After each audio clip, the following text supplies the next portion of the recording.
आदमी यह देखकर हैरान रह गया कि उसका 10 साल पुराना मुर्गा अंडे देने लगा था। आदमी ने जल्दी से हाथ बढ़ाकर उसे पकड़ने की कोशिश की, लेकिन अचानक उसके हाथ में रखा अंडा सोने में बदल गया।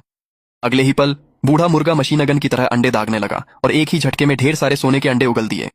तो अगले दिन आदमी ने सारा सोना बेच दिया और हर महीने अपनी माँ को उसकी पेंशन के लिए पैसे का एक हिस्सा देने लगा।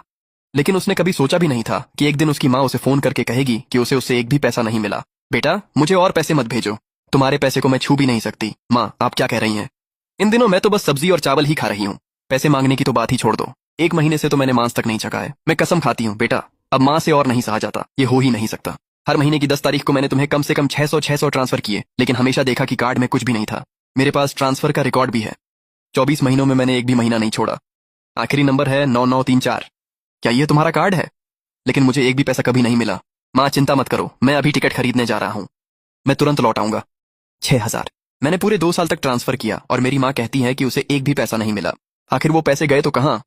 माँ, जो पैसे मैं तुम्हें हर महीने देता हूँ, क्या तुम वो मेरे छोटे भाई और उसके परिवार की मदद के लिए इस्तेमाल कर रही हो? क्या मेरे भाई की मदद करना? तुमने खुद देखा है कि क्या मैंने पैसे निकाले हैं। हर बार पैसे निकालने के लिए मुझे काफी देर लाइन में लगना पड़ता है। काउंटर पर पहुंचने पर मेरे पास सिर्फ 3 रुपए होते हैं। मैडम, मैं थोड़ा पैसा निकालना चाहता हूँ, मेरी तबीयत ठीक नहीं है, मुझे दवाइयाँ खरीदने के लिए पैसे निकालने हैं। आपके खाते में सिर्फ 3 रुपए हैं। यह असंभव है कि पैसे ना हो, लेकिन यही स्थिति है। अगला, माँ को बताओ कि वे 6000 रुपए कहाँ हैं जिनका तुमने जिक्र किया था।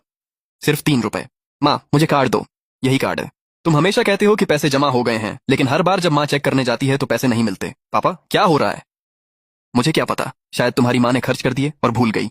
माँ ने पूरे महीने एक भी रुपया नहीं देखा है और तुम मुझसे कह रहे हो कि उन्हें याद नहीं रहा कि उन्होंने खर्च कर दिए। तो फिर क्या, कार्ड तो इनके पास है और कौन इसे चला सकता है? तो फिर तुम्हारे हाथ में जो शराब है वो कहाँ से आई? अरे, ये शराब तो मेरे दोस्तों ने मुझे गिफ्ट की है, ये हो ही नहीं सकता। ठीक है, कल सुबह हम बैंक चलेंगे और एक एक करके सब चेक करेंगे। मैं देखना चाहता हूँ कि क्या पैसों को पंख लग गए या वो किसी और की जेब में चले गए। कार्ड असली है और जमा भी असली है, लेकिन 2 साल के खर्चे ऐसे ही कैसे गायब हो सकते हैं? सर, हमें जानकारी मिल गई है। हर महीने की 10 तारीख को 6000 पैसों की जमा तो आती है, लेकिन उसी मिनट वो पैसा तुरंत ट्रांसफर हो जाता है। ट्रांसफर ऑनलाइन बैंकिंग से की जाती है। ये मुमकिन नहीं है। मुझे तो ये भी नहीं पता कि ऑनलाइन बैंकिंग क्या होती है। मुझे तो बस पढ़ना लिखना ही आता है। मैडम, आप चिंता मत कीजिए। इस कार्ड के अलर्ट के लिए जो फोन नंबर है वह 183 से शुरू होता है और 9 और 527 पर खत्म होता है। देखिए, क्या यह आपका नंबर है? ये मेरा नंबर नहीं है। मैंने अपनी जिंदगी में कभी यह नंबर नहीं देखा। 1 मिनट, मैं जांचता हूँ। इस कार्ड के मालिक का नाम शूमैन है। शूमैन? ये कैसे हो सकता है? यू बोहान, अभी अपनी पत्नी के साथ अपनी माँ के घर जाओ। क्या हो रहा है? मेरा बड़ा भाई नाराज है, वह हम दोनों को बुला रहा है कि हम वहां जाए। मेरी माँ के टेक्स्ट अलर्ट्स मेरी भाभी के कार्ड से जुड़े हुए हैं। मैंने जो भी पैसा ट्रांसफर किया, क्या वह सब उसने खर्च कर दिया? इसका सबूत दो या फिर इसे यहीं छोड़ दो। पापा, क्या आपको कुछ पता है? ये परिवार की बातें हैं। अगर कोई